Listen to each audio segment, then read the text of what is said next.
Surgery కంటే hospital bill అంటేనే భయం. అదే మధ్య తరగతికి అందుబాటు ధరలో వైద్యం. Medistar hospitals. 36 ఏళ్లకే సొంత విమానం, 12 రోల్స్ రాయ్స్ కార్లకు ఓనర్. కానీ ఐటీ సోదాలు జరుగుతుంటే ఆఫీస్లోనే ఆత్మహత్య చేసుకున్నాడు. అసలు ఎవరి సీజే రాయ్? ఏం జరిగింది ఒకసారి తెలుసుకునే ప్రయత్నం చేద్దాం. ప్రముఖ వ్యాపారవేత్త, కాన్ఫిడెంట్ గ్రూప్ వ్యవస్థాపకుడు అండ్ చైర్మన్ తన సొంత నివాసంలోనే తుపాకీతోని కాల్చుకొని చనిపోయినట్టుగా ప్రాథమికంగా సమాచారం అయితే అందింది. బెంగళూరులోని Langford road, Ashok Nagar police station పరిధిలో ఈ సంఘటన అయితే జరిగింది. పోలీసులు అయితే కేసు నమోదు చేశారు. అసలు ఏం జరిగింది ఒక్కసారి తెలుసుకునే ప్రయత్నం చేద్దాం. నిన్న మధ్యాహ్నం 3:15 ప్రాంతంలో అయితే ఈ ఘటన జరిగింది.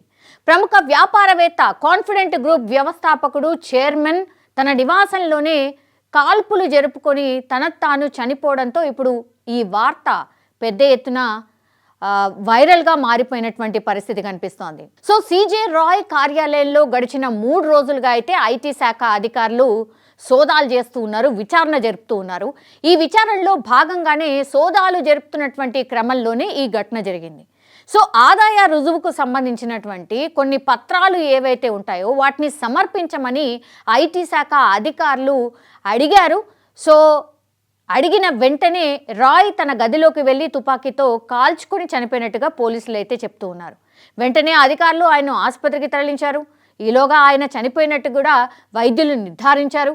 బెంగళూరు పోలీస్ కమిషనర్ శ్రీమంత్ కుమార్ సింగ్ సంఘటనా స్థలాన్ని సందర్శించి కేసు నమోదు చేసి దర్యాప్తు అయితే ప్రారంభించారు. అసలు ఈ ఘటనలో ఉపయోగించినటువంటి తుపాకీని పోలీసులు ప్రస్తుతం స్వాధీనం చేసుకున్నారు. సీసీటీవీ దృశ్యాలను కూడా పరిశీలనలో తీసుకుంటూ ఉన్నారు. ఈ కేసు గురించి అన్ని కోణాల్లో కూడా విచారణ జరుపుతున్నట్టు పోలీసులు అయితే చెప్తూ ఉన్నారు. కాల్పుల ఘటన చోటు చేసుకున్నటువంటి వెంటనే అక్కడ తీవ్ర గాయాలైనటువంటి సీజే రాయ్ని అయితే నారాయణ ఆసుపత్రికి, అంటే దగ్గరలో నారాయణ ఆసుపత్రి ఉంది, అక్కడికి తరలించిండ్రు. అండ్ సంఘటన జరిగిన సమయంలో సీజే రాయ్ తన గదిలో ఒంటరిగా ఉన్నట్టుగా కూడా చెప్తూ ఉన్నారు. కాగా కార్యాలయంలో ఆయన ఉద్యోగులు అప్పుడు ఉన్నారు. ఘటన సమయంలో ఐటీ అధికారులు ఎవరెవరు ఉన్నారు అనే దానిపై కూడా పూర్తి స్థాయిలో విచారణ అయితే జరుగుతోంది. అసలు ఎవరి సీజే రాయ్? ప్రముఖ వ్యాపారవేత్త అయిన సీజే రాయ్ నేపథ్యం ఒకసారి పరిశీలిస్తే గనక ఆయన కేరళలోని కొచి ప్రాంతానికి చెందినటువంటి వాడు. బెంగళూరులో తన వ్యాపారాన్ని స్టార్ట్ చేసిండు.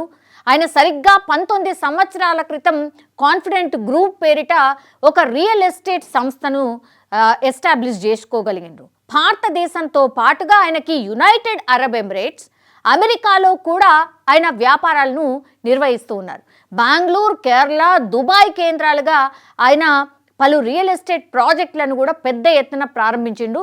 హ్యూజ్ సక్సెస్ కూడా పొందిండు. గేటెడ్ కమ్యూనిటీలు అనుకోండి, విల్లా ప్రాజెక్టులు అనుకోండి, అపార్ట్మెంట్ సముదాయాలు అనుకోండి, వీటన్నిటిని కూడా నిర్మించడం ద్వారా ఒక పెద్ద ఎత్తున వ్యాపార సామ్రాజ్యాన్ని కూడా ఆయన విస్తరించగలిగిండు. జస్ట్ మధ్యతరగతి అండ్ ఎగువ మధ్యతరగతి కుటుంబానికి చెందినటువంటి వాళ్ళ అందరికీ కూడా సొంతింటి కలను ఆయన సాకారం చేస్తున్నటువంటి సందర్భం. సో ఎంత హ్యూజ్ సక్సెస్ సాధించిండు అంటే 12 రోల్స్ రాయ్స్ కార్లు ఉన్నాయి. ఆయన 36 ఇయర్స్ అప్పుడే ఒక ప్రైవేట్ జెట్ విమానం కూడా సొంతం చేసుకున్నాడు అని అంటే ఎంత పెద్ద ఎత్తున సక్సెస్ సాధించిండో దీన్ని బట్టి మనం అర్థం చేసుకోవచ్చు. ఆయనకు లగ్జరీ కార్లు అంటే చాలా చాలా ఇష్టం. కార్ల కలెక్షన్స్లో రోల్స్ రాయ్స్, లోంబోర్గిని, బుగట్టి వంటి హై ఎండ్ మోడల్స్ కూడా ఉన్నాయి ఆయన దగ్గర. 2008లోనే ఆయన తొలి రోల్స్ రాయ్స్ కార్ని కొనుగోలు చేసిండు అని అంటే ఎంత రిచెస్ట్ పర్సనో మనం అర్థం చేసుకోవచ్చు. ఆయన వద్ద మొత్తంగా కూడా 12 రోల్స్ రాయ్స్ కార్లు ఉన్నాయి. సో ఆయనకు లగ్జరీ కార్లు అంటే చాలా చాలా ఇష్టం. ఆయన కార్ల కలెక్షన్స్లో రోల్స్ రాయ్స్ ఉంది, లోంబోర్గిని ఉంది, బుగట్టి వంటి హై ఎండ్ మోడల్స్ కూడా ఉన్నాయి. 2008లోనే ఆయన తొలి రోల్స్ రాయ్స్ కార్ని కొనుగోలు చేశాడంటే మనం అర్థం చేసుకోవచ్చు ఎంత పెద్ద బిజినెస్ మ్యాగ్నెట్ అని. ఆయన వద్ద మొత్తం 12 రోల్స్ రాయ్స్ కార్లు ఉన్నట్టు చెప్తూ ఉన్నారు. అండ్ ఆయన 36వ ఏటనే సొంత విమానం సైతం కలిగి ఉన్నారు.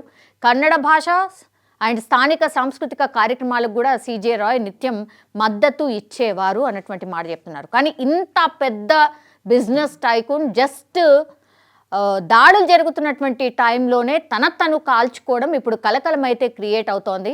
మరి ఏం జరుగుతుంది, ఎందుకు మనస్తాపానికి గురైండు, మరి ఏంటి అనేది కూడా పూర్తి స్థాయిలో దర్యాప్తు అయితే స్టార్ట్ చేశారు.